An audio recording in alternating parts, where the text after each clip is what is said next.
الحمد لله الذي خلق السماوات والأرض يغفر لمن يشاء ويعذب من يشاء والله غفور رحيم. أشهد أن لا إله إلا الله وحده لا شريك له وأشهد أن محمدا عبده ورسوله لا نبي بعده. Para jamaah yang senantiasa di jalan Allah, membela agamanya, meluruskan umat, saling berkasih sayang. Islam isinya adalah kasih sayang. Islam adalah agama rahmat, tidak ada kebencian di dalamnya. Allahu Akbar, Allahu Akbar, Allahu Akbar. Senantiasa tentunya kita bersyukur kepada Allah Subhanahu wa taala. Allah sudah memberikan kita hidayah, Allah sudah memberikan kita petunjuk, berjalan di jalannya, membela agamanya. Senantiasa tentunya kita harus banyak bersyukur kepadanya, karena orang yang soleh, orang yang beriman senantiasa bersyukur kepada Allah, karena tanpa pertolongan Allah kita tidak akan hadir di sini, kita tidak akan menuju Allah. Tentunya syukur adalah yang utama. Kepada Rasulullah Sallallahu Alaihi Wasallam, beliau sangat bersusah payah, bagaimana memperbaiki akhlak manusia,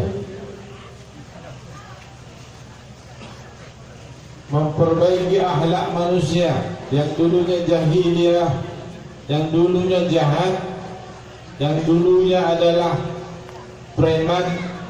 Kalau bahasa sekarang yang preman, kalau dahulunya jahiliyah, orang sekarang bilang preman. Bersusah payah beliau dengan seluruh pengorbanan jiwa dan raga, bagaimana umatnya benar kepada Allah Subhanahu wa taala. Kita tentu juga sebahagian kecil sudah merasakan bagaimana perjuangan beliau. Itu hanya sangat kecil sekali, belum sebanding dengan beliau. Namun apa gunanya kita berjuang, membela Allah, meluruskan umat, mengurus anak yatim, memberi makan fakir miskin, agar kita tahu bagaimana rasanya berjuang di jalan Allah, agar kita nantinya mencintai Rasulullah Sallallahu Alaihi Wasallam. Tadi kita dengarkan bagaimana perjuangan salah satu saudara kita, Tuan Guru Walian Jawa Timur, berangkat hari Senin sampai hari Kamis. Hari Senin beliau berangkat, hari Kamis baru sampai ke tempat ini. Tentu harus kita dukung. Semakin berat sebuah perjuangan, tentunya Allah semakin sayang kepada kita semua. Beliau datang ke sini, bagaimana beliau bisa nantinya mengajak umat taat kepada Allah Subhanahu wa taala. Bersama-sama kita, kalau kita sudah ramai, sudah banyak, tentu kita bisa bersama-sama. Jadi mudah-mudahan semua kita diberi Allah kekuatan, kita diberikan Allah kekuatan di dalam diri kita untuk senantiasa lurus kepada Allah Subhanahu wa taala. Ya, kami hormati pengurus Majelis Mulia, Majelis Zikir Al-Hidayah Asfiya Pasifik, Tadi sudah kita lihat bersama-sama, mungkin sebagian sudah ada yang kenal. Yang kami hormati para tuan guru kewalian besar, tuan guru kewalian menengah, tuan guru kewalian kecil, tuan guru kewalian muda, para tuan guru sekalian, para guru, para maulana, khatib Abdul, para jamaah. Mudah-mudahan kita semua senantiasa Allah menyayangi kita.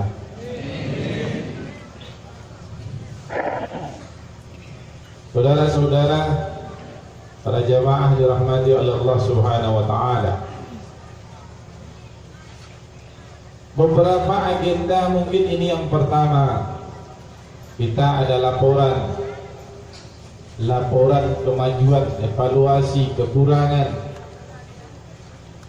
Mungkin selanjutnya akan senantiasa ada. Setiap per 4 bulan sekali ada wirid akbar. Juga nanti para kewalian besar juga akan mengadakan wirid besar di kewalian mereka masing-masing. Terus apa gunanya ini? Islam mengajarkan bagaimana cara berdemokrasi yang benar. Islam mengajarkan bagaimana menata sesuatu dengan benar. Kenapa kok ada laporan-laporan? Dulu tidak ada laporan, sekarang ada laporan. Agar jelas, agar yang lain mungkin pada saat ini lemah mendengar perjuangan saudaranya, ia akan kuat kembali. Jikalau kita dengar perjuangan saudara-saudara kita yang dari jauh, bahkan hari ini ada yang belum sampai ke sini.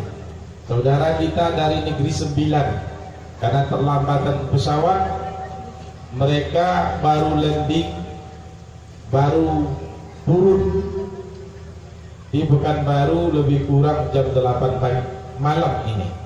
Terlambat, belum sampai ke sini.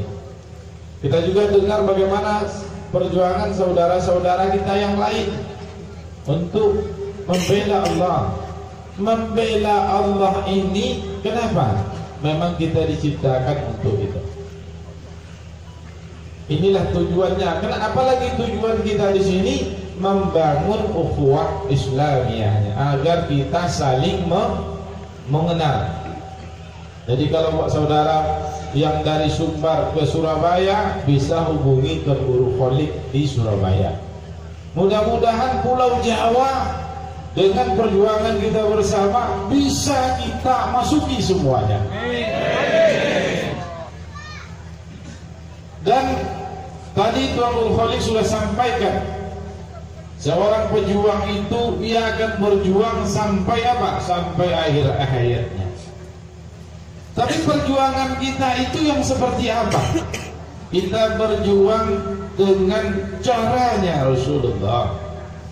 Rasulullah berjuang seperti apa? Apa yang ia buat?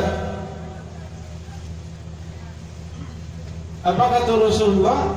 Innama bu'istu liutammima makarimal akhlaq.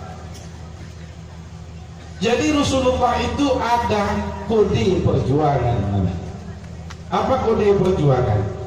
Kode perjuangan itu adalah perbaikan akhlak. Insyaallah kita sudah mulai. Kalau datang yang sakit kita layani. Dikasih uang enggak mau. Enggak mau kan? Ada yang mau atau enggak? Enggak mau. Syaratnya apa? Syaratnya Bapak mau taat kepada Allah. Itu saja.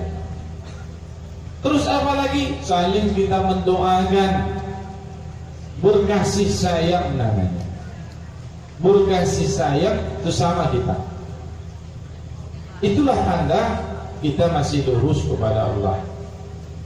Jadi kita doakan juga Pulau Jawa yang cikal bakalnya sudah ada hibah tanah sebagian, mulai kita berjalan.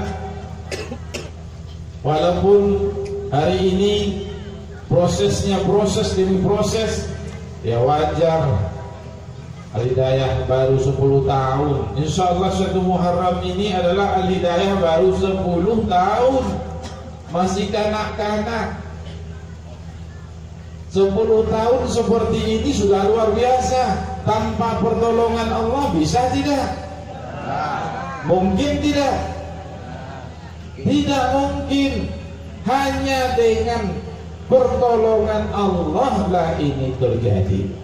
Tapi bagaimana kalau Allah bisa menolong kita? Kenapa? Kita lurus.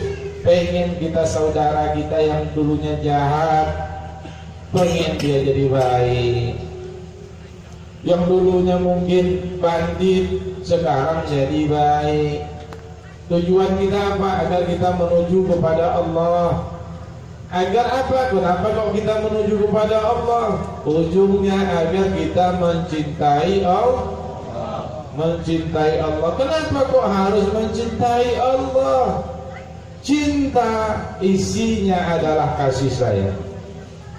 Rasulullah isi hatinya itu penuh dengan kasih sayang. Tidak ada caci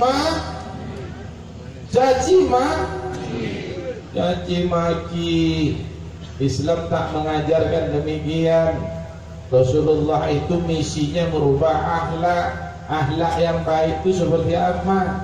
Datang kita layani, asal mau taat saja. Mau tinggal di surau boleh. Pak, saya mau tinggal di surau, Pak, boleh tidak? Boleh. Asal mau taat saja. Syaratnya itu saja.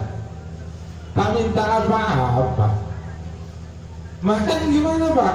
Tuh dapur ada. Makan di mana ada surau kita ada dapur. Kenapa kok mesti dapur? Kenapa kok mesti dapur? Kalau tidak nanti kita pendusta, kata Allah. Bismillahirrahmanirrahim. Ayat ini tak asing sebenarnya. Arwa'aital ladzi yukazzibu biddin. Tahukah kamu siapa pendusta agama itu? Kata Allah. Pendusta agama, kata Allah. Fazalikal ladzi yad'ul yatim wa la yahuddu ala tu'amil miskin. Terus Allah berkata, fawailul lil musallin. Tak berguna kalian sholat. Makanya langkah pertama kita adalah dapur. Kalau dia gelandangan, tak punya bapak, tak punya ibu, nggak tahu orang tuanya, sudah makan sini saja. Bayar nggak, Pak? Nggak bayar. Kalau saya ada uang gimana ya, Pak? Infak ke sana. Seperti itu dia. Islam itu rahmat saja isinya. Yang baik-baik saja. Islam masuk Indonesia baik-baik, tanpa peperangan. Lantas Islam Indonesia jadi besar. Kenapa? Akhlaknya para wali dulu begitu baik-baiknya. Insya Allah kita diberi kekuatan oleh Allah agar akhlak kita juga berubah menjadi baik, agar akhlak kita menjadi akhlak yang mulia. Kalau akhlak kita sudah baik, tentu juga yang akan kita bawa akan menjadi baik. Kalau penjahat, pasti yang dibawanya apa? Jadi penjahat juga. Kalau pembenci, ia akan ajak orang membenci juga. Kalau yang akhlaknya mulia, ia akan ajak orang menjadi mulia juga. Insya Allah. Saudara-saudara yang dirahmati oleh Allah Subhanahu wa ta'ala, mungkin karena ini umum yang hadir dari seluruh lapisan kita akan jelaskan sedikit bagaimana sih kepada Allah itu, bagaimana sih yang dekat dengan Allah itu, bagaimana menyikapi dunia